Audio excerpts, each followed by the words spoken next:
বিজয়ের প্রথম ধাপ অর্জিত হয়েছে। রাষ্ট্র মেরামতের কাজের এখনো অনেক অনেক বাকি। কিন্তু এই সময়ে অতীতে আমরা যে ভুল করেছি সেটা যেন না করি। মুক্তিযুদ্ধের পরে শহীদদের তালিকা আমরা 50 বছরেও করতে পারিনি, আহতদের তালিকা সে তো আরো অনেক দূরের কথা।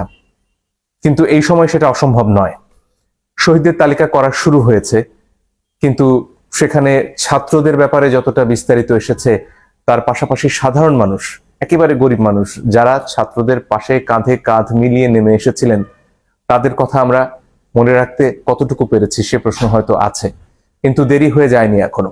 আমাদের খুব দ্রুত প্রয়োজন যারা শহীদ হয়েছেন, এমন অনেক মানুষ আছেন যাদের সাথে হয়তো ছাত্রদের সরাসরি যোগাযোগ নেই, একেবারে আলাদাভাবে স্রেফ ছাত্রদের মৃত্যু দেখে অনুপ্রাণিত হয়ে তারা লড়াই করতে নেমে এসেছেন মাঠে। এদের কথা মনে রাখতে হবে, এদের কথা ভুলে গেলে চলবে না। এদের মধ্যে রিকশাওয়ালা রয়েছেন, সাধারণ শ্রমিক রয়েছেন, যারা ভ্যানে সবজি বিক্রি করতেন তারা রয়েছেন। এরা বস্তিতে থাকেন, এদের সবার কাছে ইন্টারনেট বলা মোবাইল ফোন, স্মার্টফোন নেই।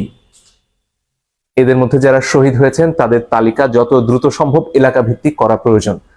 আরো একটা কাজ খুবই প্রয়োজন এই মুহূর্তে, সেটা হচ্ছে যারা আহত হয়েছেন এবং যাদের চিকিৎসা প্রয়োজন। এমন অনেকে রয়েছেন যাদের চিকিৎসা করার মতন সামর্থ্য রয়েছে, তারা হাসপাতালে যেতে পারছেন, এদের মধ্যে ছাত্ররা রয়েছেন।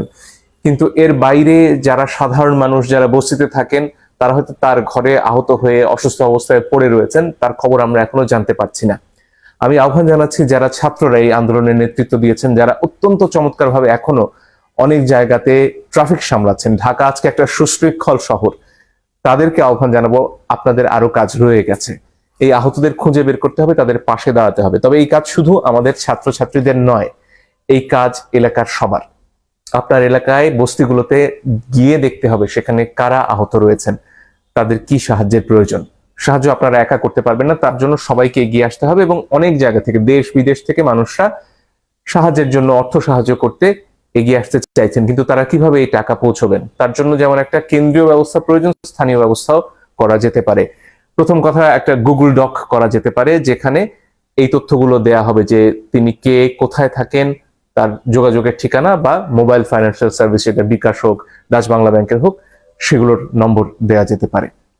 সেখানে সরাসরি তিনি সাহায্য পেতে পারেন। এখানে একটা প্রশ্ন আসে যে তাহলে যার নাম 1 নম্বরে আছে তার কাছে হয়তো সব সাহায্য পৌঁছে যাবে। এটার জন্য বেরিয়ে আসার জন্য হয়তো সেখানে ওই গুগল ডকে বলা যেতে পারে যে তিনি এখন পর্যন্ত কত টাকা সাহায্য পেয়েছেন। এই তথ্যটা যদি সেখানে সংযোগ করা যায়, এটা হয়তো খানিকটা এড়ানো যাবে। এছাড়া যারা ওয়েব ডেভেলপ করেন তাদের পক্ষে একটা ওয়েবসাইট তৈরি করা সম্ভব, যেখানে আসলে এই যে কার নাম আগে আসবে কার নাম পরে আসবে এটা নিয়ন্ত্রণ করা সম্ভব, যাতে সুষ্ঠুভাবে এই সাহায্যটা সবার কাছে পৌঁছানো সম্ভব হয়। এটা খুবই জরুরি একটা কাজ, কারণ এই মানুষগুলো এই মুহূর্তে আমাদের সাহায্য না পেলে হয়তো তাদেরকে প্রথম যে তালিকা, শহীদদের তালিকায় চলে যেতে হতে পারে। তাই তাদের পাশে এই মুহূর্তে দাঁড়ানো খুব প্রয়োজন, শহীদদের পরিবারের পাশে দাঁড়ানো খুব প্রয়োজন। আরো একটা কাজ সারা দেশ জুড়ে চলছে, সেটা হচ্ছে যেসব হামলা হচ্ছে, বিশেষত সংখ্যালঘুদের উপর যে হামলা হচ্ছে, সেটা আমাদের যে কোনো মূল্যে ঠেকাতে হবে। ছাত্রছাত্রীরা এই হামলা করছে না, যারা এই যে জনগণ যারা এতদিন গুলি উপেক্ষা করে রাস্তায় নেমেছেন, তারা এই হামলা করতে পারেন না। যারা করছেন তারা এই আন্দোলনের কেউ নন, তাদেরকে প্রতিহত করতে হবে, সবাইকে এগিয়ে আসতে হবে। এই আন্দোলনে যেমন একজন মুসলমান ছিলেন, তেমনি হিন্দুরাও ছিলেন, তেমনি বৌদ্ধরা ছিলেন, তেমনি সমতলের মানুষ ছিলেন, তেমনি পাহাড়ের মানুষ ছিলেন, আদিবাসীরা ছিলেন। সবাই মিলে নতুন বাংলাদেশ করতে হলে সবাইকে সুরক্ষা দেওয়ার চেষ্টা আজ থেকেই করতে হবে। ডক্টর মোহাম্মদ ইউনূস দায়িত্ব গ্রহণে সম্মতি জানিয়েছেন, সরকারের তরফ থেকেও কালকে রাতে সেটা জানানো হয়েছে। সমন্বয়কদের মধ্যে অন্যতম নাহিদও সে কথা জানিয়েছেন। কিন্তু এর বাইরে সরকার গঠন এখনো খানিকটা সময় নিচ্ছে, হয়তো 24 ঘন্টার মধ্যে হয়ে যাবে। এই অল্প সময়টুকু আমাদের শান্তি শৃঙ্খলা রক্ষা করার জন্য সর্বোচ্চ চেষ্টা করতে হবে। আমাদের বন্ধুরা যারা অনেক ক্ষেত্রে নানান সামাজিক চাপে কেউ চোর হয়েছেন, কেউ ডাকাত হয়েছেন, তারাও আমাদের ভাই। নজরুল তাদের নিয়ে বহু আগে কবিতা লিখে গেছেন, হয়তো আমরা ভুলে গেছি, চোর ডাকাত নামে পড়ে নিতে পারেন। এই ক্রান্তি লগ্নে আপনারাও এগিয়ে আসুন না, আপনাদের সমস্যার কথা আমরা বোঝার চেষ্টা করব। আর যাতে এই সমাজে কাউকে ডাকাত না হতে হয়, চোর না হতে হয়, কাউকে যাতে বারাঙ্গনা পল্লীতে কষ্টের জীবন বেছে নিতে না হয়, সে চেষ্টা নিশ্চয়ই নতুন সমাজ করবে। আজকে যারা অনেক চাপে পড়ে আজকে চুরির পেশায় চলে গেছেন, কেউ পকেট মেরেছেন, হয়তো অনেক ক্ষেত্রে গণধোলাই খেতে হয়েছে আপনাদের। এই সমস্যাগুলো থেকে যাতে সবাইকে এক জায়গায় নিয়ে আসা যায় সে চেষ্টাও আমরা করতে চাই।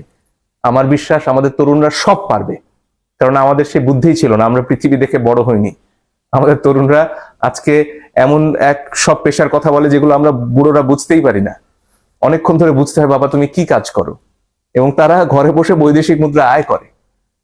ফলে এই তারুণ্য সব পারবে বলে আমি বিশ্বাস করি, কিন্তু তাদের পাশে দাঁড়াতে হবে আমাদের সবাইকে। অনেক ধন্যবাদ।